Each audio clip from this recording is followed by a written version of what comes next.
Welcome to Thunder Nerds. I'm Brian Hinton. I'm Janelle Pizarro. And I'm Frederick Philip Von Weiss, and thank you for consuming the Thunder Nerds, a conversation with the people behind the technology that love what they do. And do tech good. Ah! Boom! Doing tech, na. Hey guys, before we start, I just want to say thank you for joining us.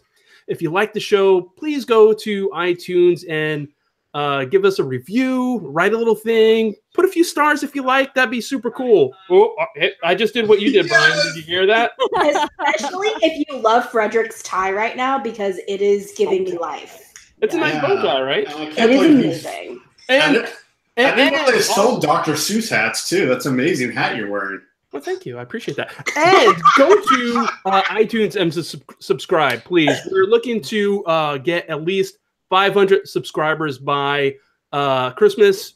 So if you could do us a solid miracle, do us a solid subscribe on YouTube. Appreciate it. So with that being said, and without any further ado or interruptions, let's go ahead and welcome our guest. We have content writer extraordinaire, strategist, superstar, Autumn Sullivan. Welcome to the show, Autumn. Thanks, guys. So excited to be here. Yeah, we're so excited to have you. Thanks. Yeah, Autumn, let's be, we have a very specific topic, but before we jump in, do you mind giving us and our audience a little bit of context about you? Sure. I am a professional writer and a content strategist. I've been working in the digital marketing agency arena for about 7 years. And before that, I was a editor at Random House for arts and crafts books. So I'm like a craft nerd, a gardening nerd, a foodie, a beer snob. Okay, you can't be good at everything. Come on. Yeah, I'm all of those things. A pop culture nerd. I own a dinosaur. I'm a unicorn, people. I'm a unicorn. I'm a lot of things. Anyway, yeah, so that's like a little bit about me. Love that. And Autumn, you wrote a very specific LinkedIn article that we're going to be talking about today. Do you mind walking us through a synopsis of that before we do a deep dive? Sure. So my my content strategy for my LinkedIn articles is to be confrontational a little bit, like to question best practices and call out when I see companies doing things the same way without really thinking about the strategy behind it. Yes. You know, yeah, right. So like, damn the best practices. Let's do what's actually best. So I wrote one about if you want to have a more creative team, you should, I think it was like, you should give them Play-Doh, or it was you should give them a playroom. I can't remember the exact title, but essentially the premise is that everyone wants a more creative team, but the way they approach that is to have competitive challenges among their team, or to have like a ping pong table somewhere in their office that gets dusty and no one uses it because someone's the best at ping pong, and then like that person wants to play all the time, but no one else wants to play that person. So that's me. I want people to play with me. Or a foosball, sure. Yeah. Right, or a foosball, which I have like very distinctive memories of when Fred and I worked together and there was a foosball table, and it was like, well, I don't want to play foosball with you guys. You're all way better than me at this. And way too into it. Way too into it. I'm going to sit in the corner and crochet. So I made the best sweater. So I wanted to, and then at the same time, I'm a mom of an almost 3-year-old, and she's very cute. And we spend a lot of time together doing Play-Doh and finger painting and just doing imaginative play. And it occurred to me that when I go back after she goes to sleep at night and I go back to work, I'm more creative if I've spent the day doing unstructured, non-competitive play for the sake of play. And I think that there's real value for companies to start looking at play and the value of play for their creative teams. And so that's why I wrote the article.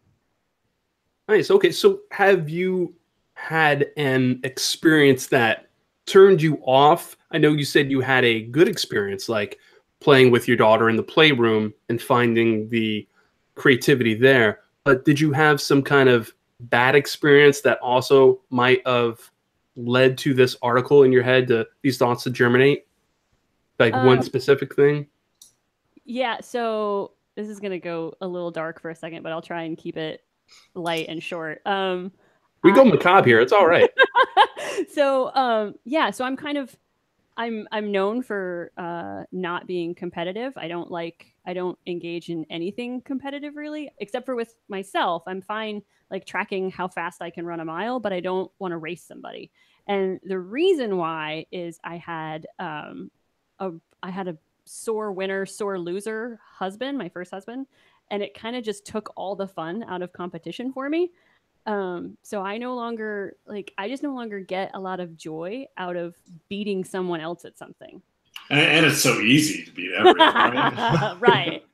So, well, you bring up an interesting point too, where I could see both sides. Like we could easily play devil's advocate about somebody wanting to win and finding joy in accomplishment and everything that goes along with that, right? But there's also if you have a venue for just friendly play where, you know, I want to sit down with Brian and I want to color a book and we're going to just talk shit while we color in Paw Patrol. You know, we're going to have a good time. Look at Brian's face. He's so excited about this. I'm really excited. Yeah, this was our lunch today.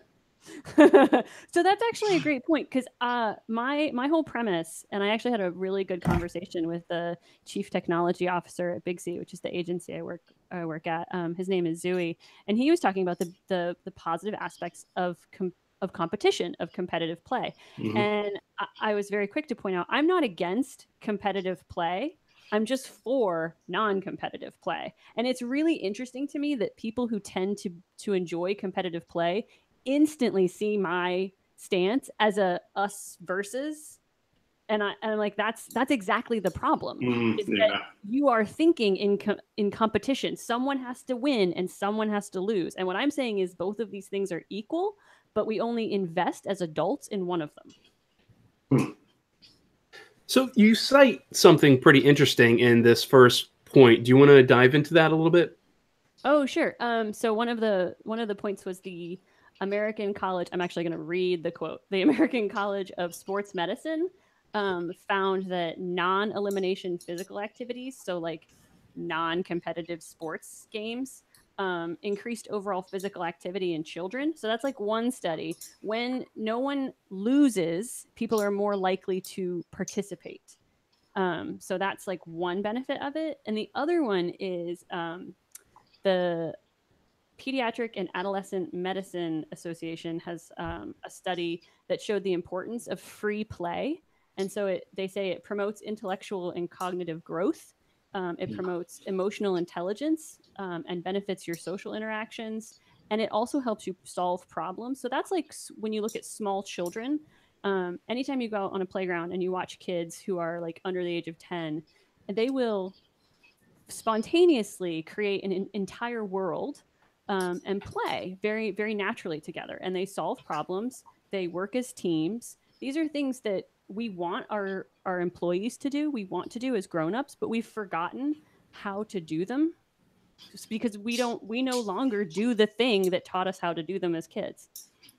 Yeah, I think people forget that they were kids, and they forget a lot of the innocence involved in that. There's an article I read when I was looking up over your article. I kind of wanted to look into stuff myself about how we forget to, like, one of the things that kids do a lot, if someone steals their toy, right, and they're playing together and they steal a toy, they get really upset. They're like, oh my God, it's like the worst thing that ever happened, right? Right. Yeah, and then mommy or daddy comes over or someone comes over, it's like, oh, it's okay, here, you play with this, you play with that, and then suddenly all is forgiven. Like that's like, kids forgive fast. Yeah. Like, because they're just do, and that's just one of many things, and I'll link that article too. It's from the Huffington Post, but we forget about being kids and what it's like. If we lose our imagination, we lose our play, and play is very important, I think.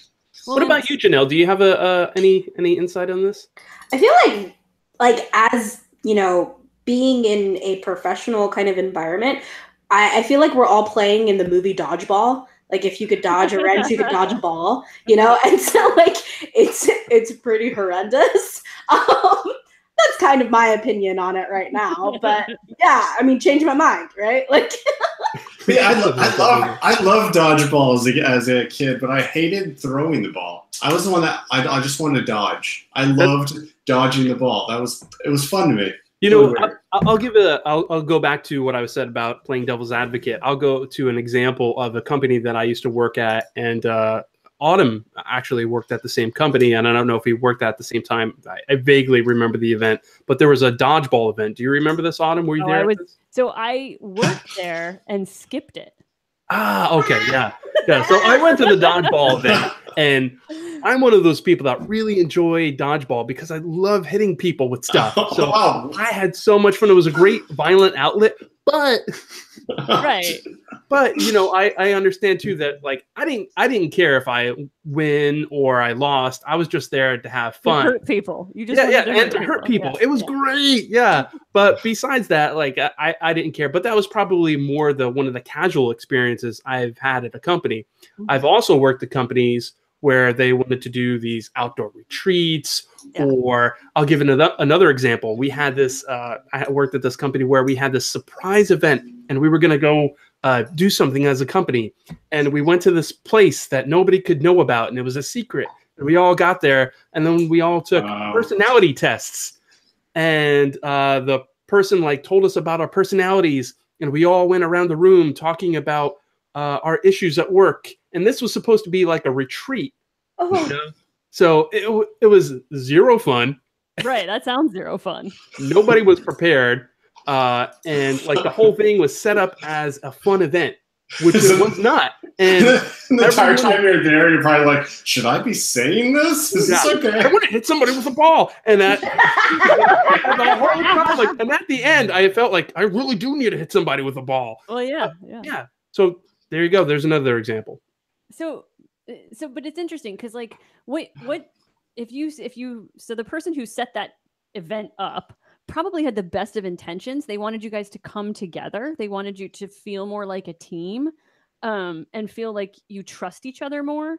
Yeah, the intentions were there probably. Right, the intentions were probably good. So what I find fascinating about that is there's actually a quote from Dr. Bowen White, who is one of the founding members of the National Institute for Play. So I think he's also the one that said play should have no purpose beyond play, which I believe very strongly in. Like it doesn't have to have a goal. It's just about playing. Like when you were kids, you didn't go out and say, we're going to play. And the goal is like that wasn't the idea. It was just, hey, it's Saturday and there's nothing to do. Let's go play. But he also has this great quote in an article that I can link to. And what he says is that play helps us connect to people because we're being open, and we're more empathetic, and we also start to trust people more when we play. You're entering into this contract. It's kind of like improv. You're entering into this contract that we're going to engage in this world together. And so if you want a team to start tearing down the walls around each other and feeling safer to talk and be more authentic and trust and build morale around each other, you should just throw them a box of crayons and some coloring books and let them hang out together. Stop trying to force, like, we're going to go blow glass or we're going to go bowling or we're like, whatever it is. Like, they're adults. Just let them go hang out and talk to each other. That's so funny. They're adults. Throw crayons at them. Well, pause. Okay, so Crayola actually a couple days ago, I'm not sure if it was yesterday or the day before yesterday, released face crayons. Yes. What? Crayons for your face. Oh, that's awesome. Yeah, and like it's not intended to be like necessarily just makeup. It's supposed to be like literally draw on your face and have fun. Like if you look at the ads, it's really cool. So like Brian. Stop. If you look at the ads, like you can Janelle, you can do your curly mustache. I can totally do my curly mustache. I'm so excited. But yeah, I think it's so nifty because like, even the ads themselves, which I love ads, which is really weird, but I do too. Next conversation. Yes, we could be besties. But yeah, like the ads are like just literally every kind of gender and age and everybody, right? Like, and they've all like got these like just drawings on their faces, or they've got like regular makeup on, and it's all just done with Crayola like markers, and it's the coolest thing because you could see how like excited they are about like everything they've done. It's just the cutest thing. I love it. And I think that would be so fun. So here's the difference, like a perfect example of the difference between how companies view that kind of opportunity versus like what I think they should be doing. A company would probably see Crayola face crayons and they would say, okay, guys, we got some Crayola face crayons, and you're going to draw what kind of animal you think you are on your face. That's structured and it has a goal and it says something about you, right? So that's very intimidating. What if I don't want to share like what kind of animal I think I am with you guys? What if I don't feel safe there yet?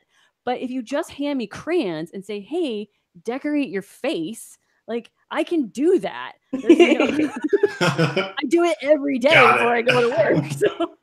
I also can't draw a giraffe. I get suspicious of those questions too. It's like too far, like in advance. Like if you're asking me like what kind of animal I want to be and why, which actually happened to me at a company when I was a contractor once. Me too. In a group, yeah, and it's like, how about let's just talk and hang out, shake hands, and talk about stuff. Right? Could you imagine doing that on a first date? Hi, it's nice to meet you. What kind of animal would you be, and why? That's a pretty intense conversation you're about to have.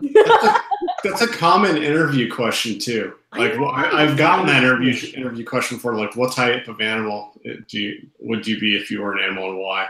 And I kind of see where they're coming from. Like, we need to get to know whether or not you're going to be a good culture fit. But even that, like, that's such restrained thinking. Penguin. Right. Well, and who's going to say, like, dinosaur because I'm going to step on people and kill them? Like well, it's supposed to be question. Dodgeball, dinosaur, like... The psychology behind it... There's psychology behind it because it's supposed to be what do you relate to? Like, if it, Of course, yeah. It's the same thing. Like, or if you said like if you what you want to be, you say what animal you want to be because you want to say what you want to be. You ask them what color, what's your favorite color, and then they describe themselves. I know there's things about that, but yeah, it's all about do you want to be that vulnerable right away, and maybe there's more valuable questions to ask. Yeah, to get to know someone. Agreed. So let me ask you, how do you sell this idea to companies? And excuse me, I'm a little stuck. And and two, how do you communicate the value? So some of these companies are going to go, I don't know about this. I need to structure this time. I need to know that there's a buttonette seat for 8 hours a day. What do you do? Like how do you communicate this value? Okay, so I think there are a couple of benefits to unstructured, non-competitive play for companies. All the things we already talked about, but then also a room. So a lot of new agencies or a lot of new companies that are hip and whatever have like a pub room or whatever buzzword hip man. There. Yeah, exactly. They want to consider themselves cool and edgy. They have a ping pong table. They have a pub. They have all of this space. So it's not like you're creating a whole new room. You're just buying some crayons and some Play-Doh and some paper. Like, this is pretty low investment for a company. Yeah, just provide opportunity. Right. So then that's the big thing. So it's interesting because I've had that conversation with some business leaders as well. It's like, well, how do I account for that time? To which I would say, if you don't trust them, you trust them to go to lunch for an hour and come back, right? Yes? Good. Because if not, we got way bigger problems. So he never comes back from lunch. I don't know what to do. Work 8 to noon every day. Remote culture. That's what you get, son. But if you're that worried about them monitoring their time, put a timer in the room that they can or just tell you hit that button and you have 10 minutes of play or 15 minutes of play or 30 minutes of play. I feel very lucky to work at Big C because we don't have to. We're expected to work an 8-hour day, but we don't have to clock the total 8-hour day. Do you know what I mean? So we have a certain amount of billable hours and a certain amount of hours that we're supposed to hit. And as long as we're hitting those goals, like, you're doing good. You're showing productivity, you're meeting your objectives, your assets are getting executed, all of that. So if you need 10 minutes to go walk around the block because you just had a really stressful call, that's okay. Like, we want you to be happy and we want you to be productive. And those two things go together, actually. So I think that companies are just kind of like the Titanic. Like, they just have a really hard time shifting even when they see the iceberg in front of them. They're like, this isn't working, but we don't know what to do as an alternative. And it's really surprising to me because this alternative is easy. It's so easy to just have some coloring books. So, like, that's, and not adult coloring books, I might add, because those things are so specific and like finely detailed. They are stressful. Those are, Right? I'm gonna get a bunch of comments about how they're awesome, but like, no way. I want a Lisa Frank coloring book. I want to color. Oh, yes. I love Lisa Frank so much. They make Lisa Frank coloring books, and I'm gonna buy some for my Big C office because I know that the other people here would adore doing that. But like, that's what you should be doing. Just let them do it at their desk. You can do it in the middle of an internal meeting while you're planning out your week. If I'm not physically working at the moment, then it's okay. We see it all the time with designers. They're doodling, right, on paper. So yeah, you don't have to quantify those 8 hours or hold somebody accountable for being at that location. Kind of like Janelle was saying with remote work, it's more about what the results are at the end of the week. Are you delivering? You hired that person specifically because you trust them and you value their skills and what they bring to the table. So allow them to do their work the way they work, right? And we know that creatives and developers, we know that this, like, using that part of your brain, you can't do it for build it up. You can't do it for 8.5 hours every day. You just can't. Like, it takes a few minutes between tasks to decompress and move on to the next one. I think that you could actually, I find in my own personal work, I find that I can switch from task to task faster and easier if I make time in my day to just do nothing, to just play with no purpose. So yeah, and I mean, a fine example, I've worked with numerous people who have, as developers, they switch, they're doing multiple programming languages throughout the day. For instance, they could be working in Python at the start of the day, and then and halfway through they're switching to JavaScript, and then they're doing HTML, and then they're back to something else. And I think something like this provides the perfect opportunity to, hey, there's a context switch that needs to occur, and you create, like, hey, you're freeing the memory.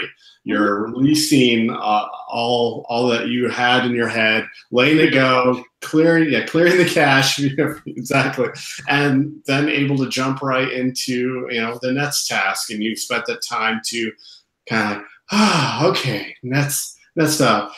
And Frederick said it perfectly that it shouldn't be about the hours. It's the objectives and the goals. That's what it's about. You shouldn't be like, oh, well, it's 30 minutes. That's as long as they're allowed to do this. I mean, if they want to do it for like 4 hours and they get all their work done for the entire week and they do it 4 hours every day, I mean, that might be a little too much. But still, I mean, who cares? They're happy. They're getting their work done. And I get the need to show like your billable hours to your clients if you're an agency. It's true. I totally get that. Put that on the line item. 4 hours coloring. That's right. We charge you for the Play-Doh. Yes. There's another thing that we do at Big C that I think a lot of agencies, or I should stop saying agencies, a lot of companies in general could really benefit from, and that's spontaneous moments of play. So we have a refrigerator downstairs because we have a pub, because we're cool. Nice.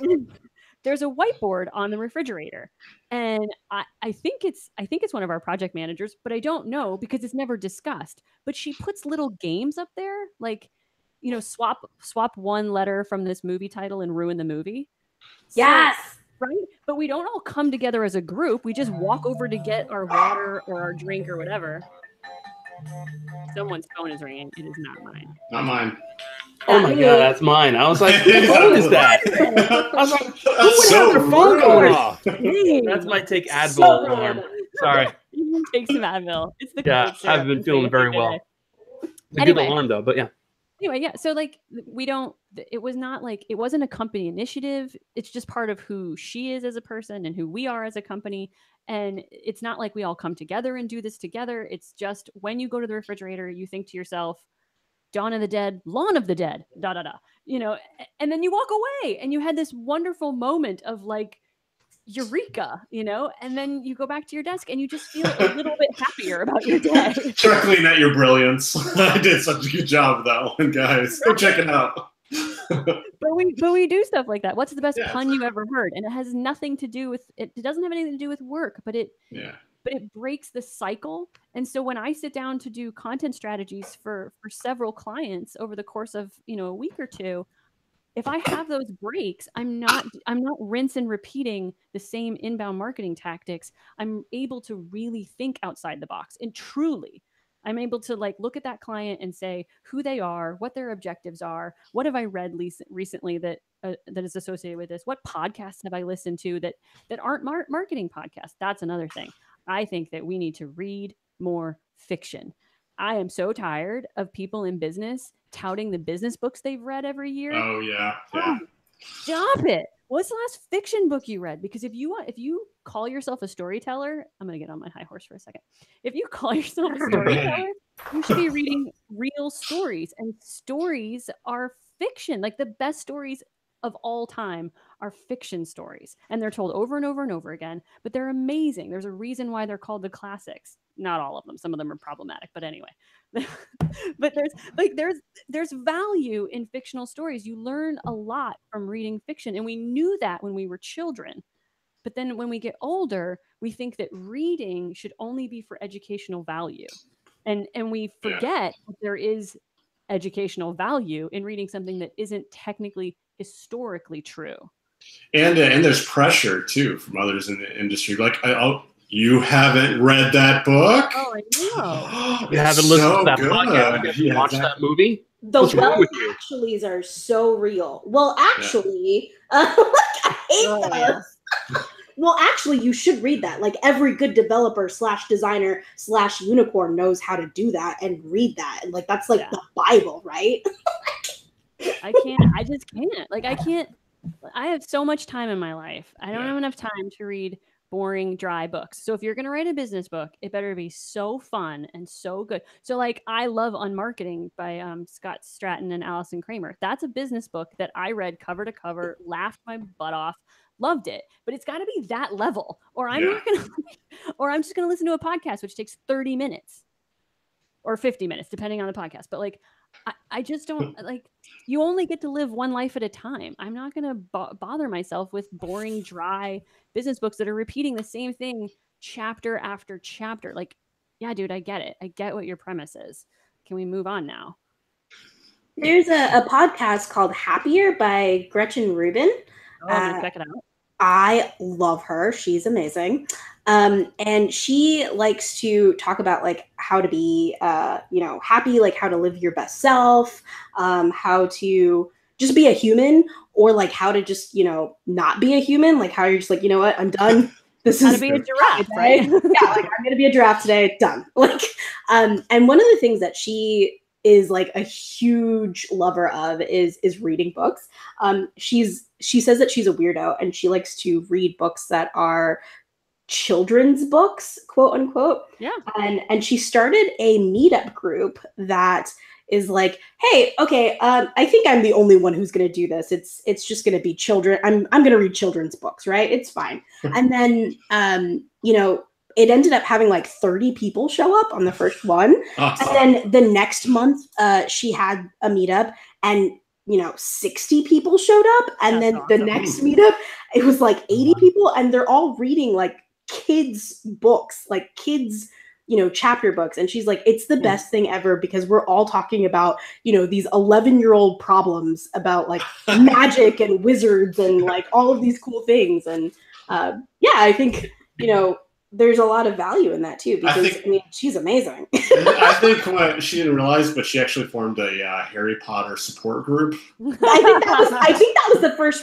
that was her first thing. She was like, "Look, I really love Harry Potter. Like, and I'm an adult. Like, I'm an adult who loves Harry Potter. Why? She's definitely not alone there. Like, right? Like, my turban is Harry Potter, just so you know, like Harry Potter turban. but yeah, no, that's the thing.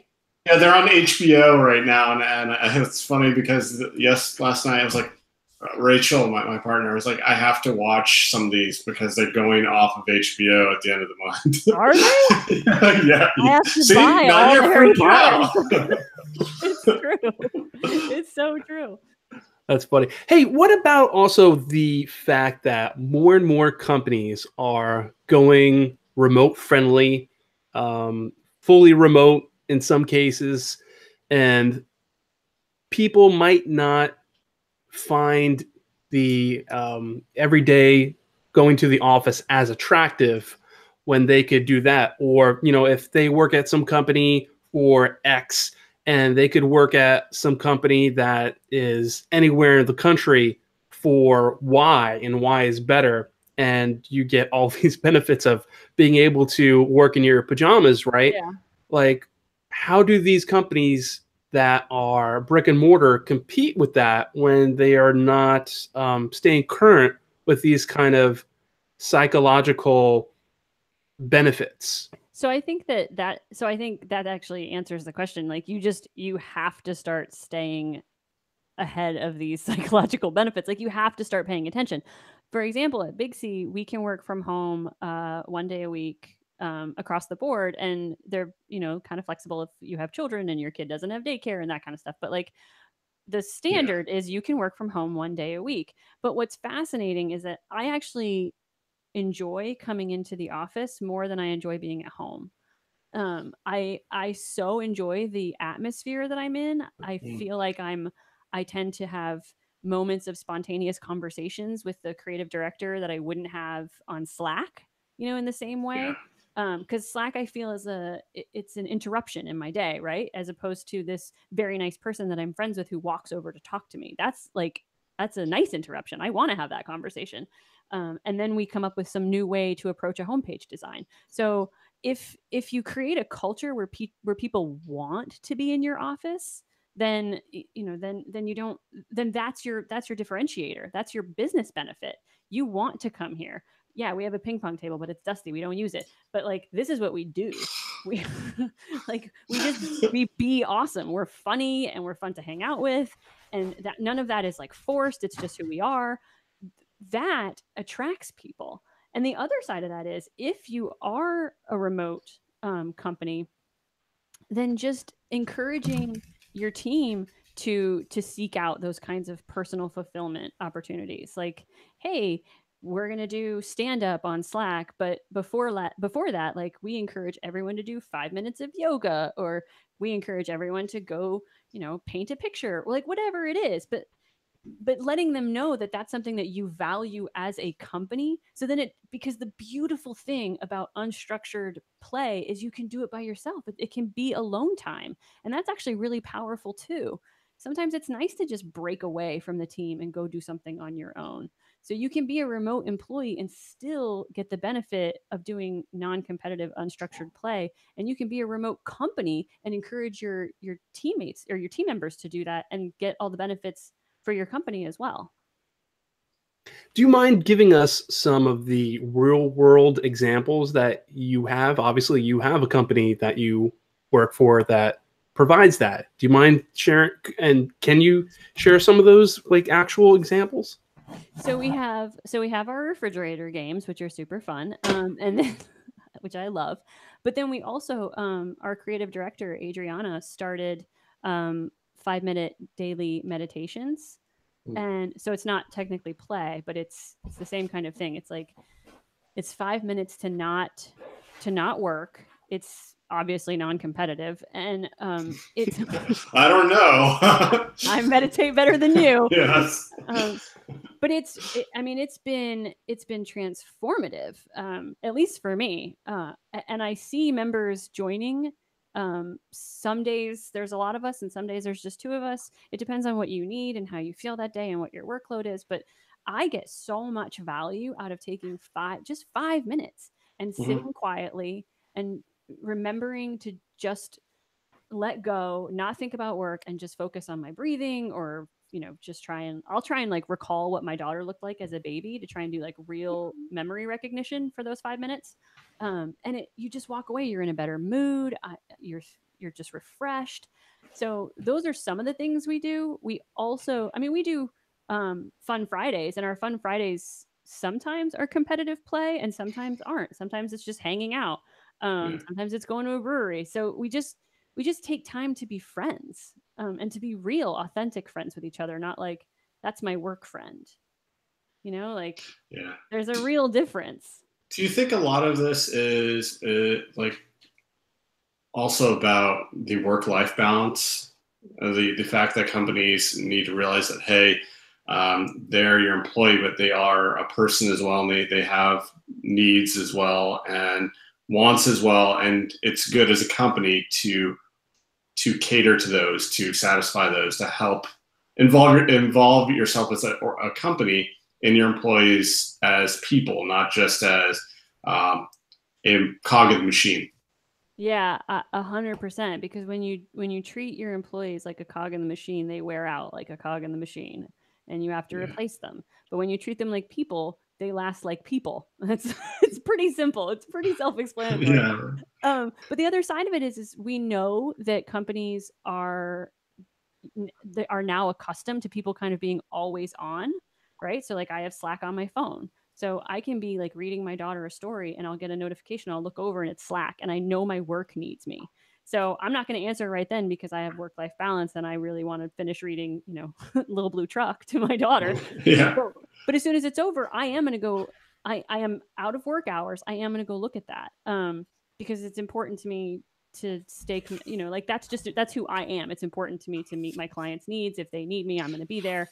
So, but within that, it's when acknowledging that that's the world that we live in now, when they're sorry, it might be my dogs. That's okay. We're a dog-friendly office here at Big C, so I'm actually totally comfortable with barking dogs. But anyway, acknowledging that that's the universe that we live in, and we're probably not going to go back to 9 to 5, right? Letting them have those moments within the workday actually kind of helps mitigate the feeling of working at 7 at night or 10 o'clock at night. So I feel like if you're going to have always on, then you should probably also have moments of off. Mm-hmm. I think that's fair. Yeah, absolutely. I feel like too, like when you're a person and you're not receiving those kinds of like moments off, and it's okay to take a walk, and it's okay to have bad days and good days, and be a person. You get to a point where you're just like, I am going to work that 9 to 5, and I'm not available before 9, and I'm not available after 5, right? So you become that, stoic kind of person that doesn't want to go that extra mile for your company. And you do get that burnout for sure. Yeah.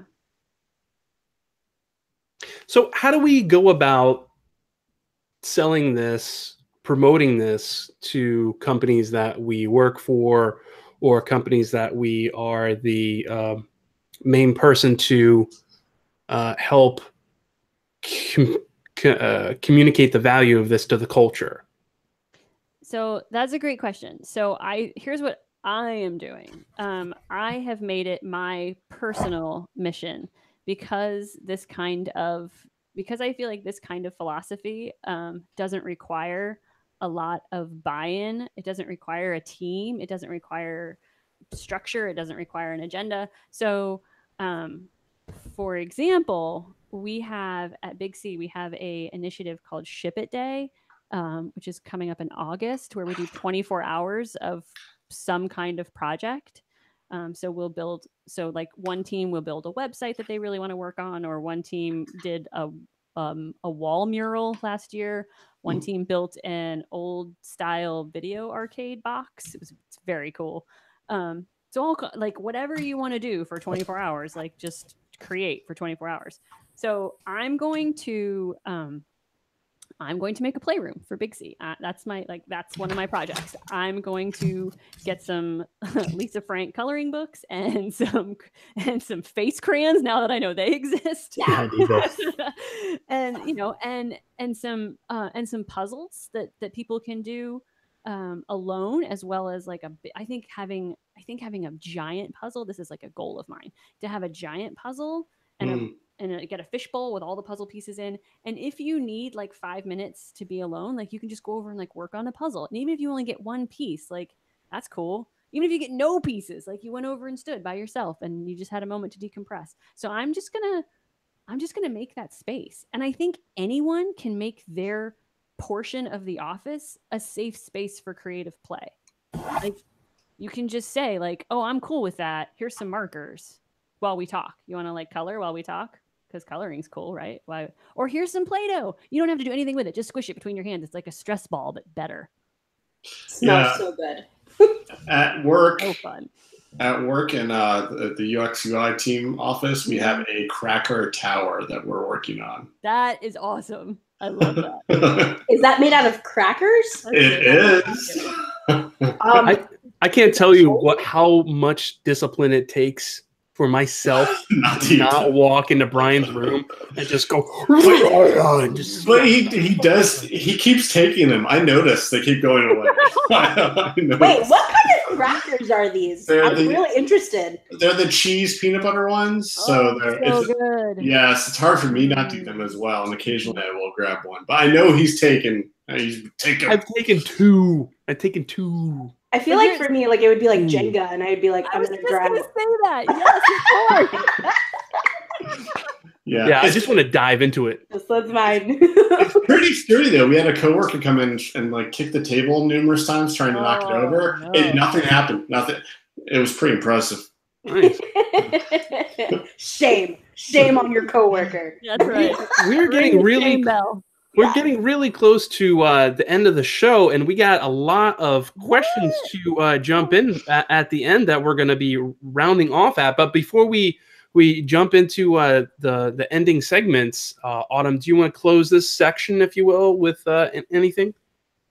I want to tell people to go back to being a kid and get some crayons and some Play-Doh and just start creating. And then see how it affects your mood and your morale and your work. Because I think it's going to be great. Nice. Well said. I'm glad you put a light on that. A spotlight. Oh, I see what you did there. Our next section is my spotlight question, where I ask a group question. Yeah, very. Thanks, Roger. And today's, and I've kind of gone from being a, hey, what's going on tech-wise, etc., to being more like, hey, tell me something about yourself or something personal or something you believe in. And this ask me what animal I am. Yeah, that'd be hilarious. No, it's what's an organization or a foundation or anything, something that you've come across that you want to share and that you're passionate about. It could be very simple. Doesn't have to be a nonprofit. Doesn't have to be something doing an amazing cause. It could just be somewhere that you really want to talk about. And don't do big C, because that's too obvious. No. Yeah, that's. I'm gonna go first. My shirt is The Dog Father. I don't know if you can read it, but and it's from Pup Active, and it's this company that makes T-shirts and various other things locally, and they donate a portion of everything they sell to local shelters, and they have a lot of really fun shirts that just draw attention to it. And I like that's their cause. Like that's the main reason they do it, is to be able to make money, to be able to donate to shelters to help pets, something like that. So Pup Active, look them up online. And who wants to go next? You're last, Autumn. I can go next. I have a son that's autistic, and so I really love to promote things about helping autism, like organizations like Autism Now and things like that. So, getting the word out there and helping to find some reasons behind what's going on with that. Do you have a specific one? Or Yeah, I did. I said autism now. That's a autism now. Okay, I didn't hear that. Sorry. Okay. Mine is Girls Who Code. Oh yes. Love Girls Who Code because, women should, if they want to learn how to code, they should totally learn how to code. And yeah, I think they're amazing. And, it's, I really cannot say more awesome things about them because like everyone like really knows how like great they are. So Girls Who Code is awesome. I like that one. I think right now the one that I'm like following the most is Emily's List, which is a nonprofit organization that encourages women to run for office. Woo! Oh, I like that. Yeah, that's awesome. I think I've heard about this before. Yeah. They've been doing some amazing work, and I think like the time is now for women to start small, like run for your school board or run for city council, but just so much of politics is dominated by old white dudes, and it's so ridiculous. and we can change that. Like now more than ever, we can step up, and we've been seeing several of the victories. I don't remember their names off the top of my head, but several of Georgia, were actually women who had never run before. But they had, and what was fascinating is they didn't run on I'm a woman, so you should listen to me. They ran on, here's this issue that affects my area, and here's how I plan to solve it. And they were like, wow, that's a really good idea. Who knew you had good ideas? Like, I'm going to vote for you. So I'm just, if I wasn't doing this, I think I would probably be in politics. So that's, yeah. You could still. No, my husband would never.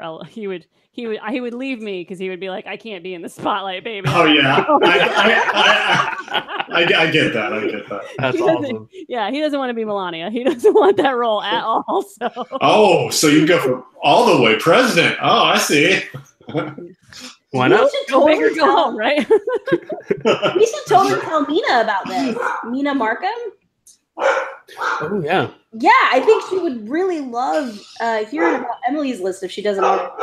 Yes. Put the link. Yes. Links abound. Yeah, we'll shoot that over to her. We're gonna at her. Yeah. At you. We're adding you, Mina. Janelle, are you on fire? I am super on fire, ready for these rapid fire questions. What about you? I am ready for it. Ruff, ruff, ruff, let's go. Stop barking about it. Alrighty, Autumn. So rapid fire questions is something that we definitely did not steal from any other podcast. And we basically ask all of the questions that we forgot to ask you, but really fast. Or just, normal. Just fun ones. Yeah. So they could be anything like, what's your favorite pizza topping, all the way to, Take my question. sorry. To like, what was your favorite job, or like, what are you doing today? All the questions, right? Okay. So, all right, ready? Ready. And what was your first job? My first job was scooping ice cream. Oh. Favorite cartoon as a kid? Ooh, favorite cartoon as a kid? Probably Transformers that I can remember. Favorite burger topping? Oh. Favorite burger topping? Pickles. Oh. It's true. Yeah. I love pickles. What got you doing what you're doing now? I couldn't be an editor and live in Florida, so I had to become a copywriter, and that's how I became what I am today. If you opened your door and you saw a ghost in your house, what would you do? That would depend on what kind of ghost. If it Scary was like, ghost. Scary ghost, like from like It style Yeah, ghost, I would set my house on fire and move. Yeah. Mm-hmm. Yeah, on fire and leave. Like these questions. I'm really confused about that. Do you have a favorite beach nearby? I love Sand Key Beach. Yeah. Oh, it's my turn. Marvel comics or Archie comics? Marvel. All the way. She looks disappointed. Autumn. Didn't you wear that shirt the day after yesterday? It's very possible. I sleep in this shirt. You're the worst, Frederick. You're the worst person. That's not a question. Brian, come on. I wasn't next. Brian. I'm completely like befuddled. What was that last place you took a vacation? Where was it? Oh my God, I have a child. I don't even have vacations anymore. Marco Island. Marco Island, we did a baby moon right before she was born. Aww. Yeah. Favorite article of clothing?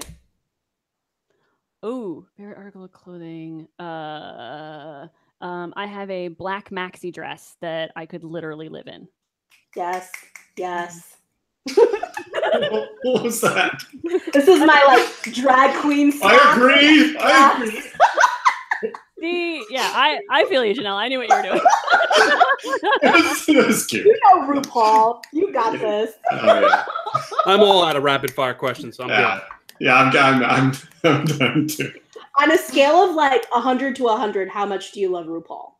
On a scale of 100 to 100, probably about 100. Okay, perfect. That's my last question.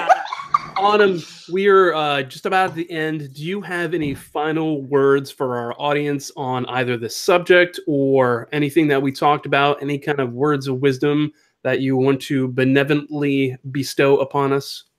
Yeah, I would say read fiction, color on blank paper, write poetry, even if you're bad at it. Dance in your living room. Like, dance in your living room. Dance like a toddler because they don't even care if there's music. Like, just you only get to live life one life at a time.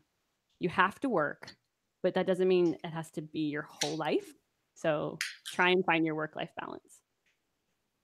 Nice. That's a great point. Yeah, love that. Well, hey, we're at the end. What's the best way people could find out more about you? I'm so sad. I love getting to talk to you guys.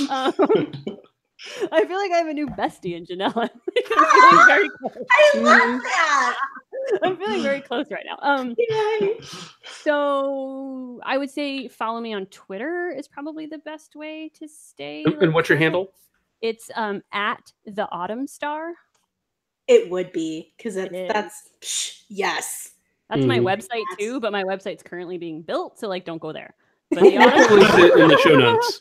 We'll go there in like 2 weeks. It's fine. It's fine. I think we're gonna build it for Ship It Day, so don't go there yet. Nice, love that.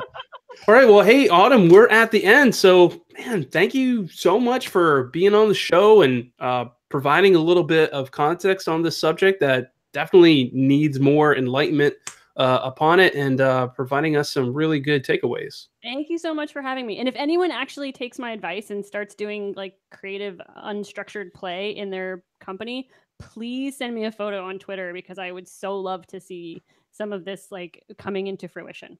And I will share the same. I will share when I get the coloring books. I'm excited about that puzzle. I want to see pictures of that puzzle. Yeah, there will be a puzzle. There will probably be crayon facing. You will see all of it. It'll be fun.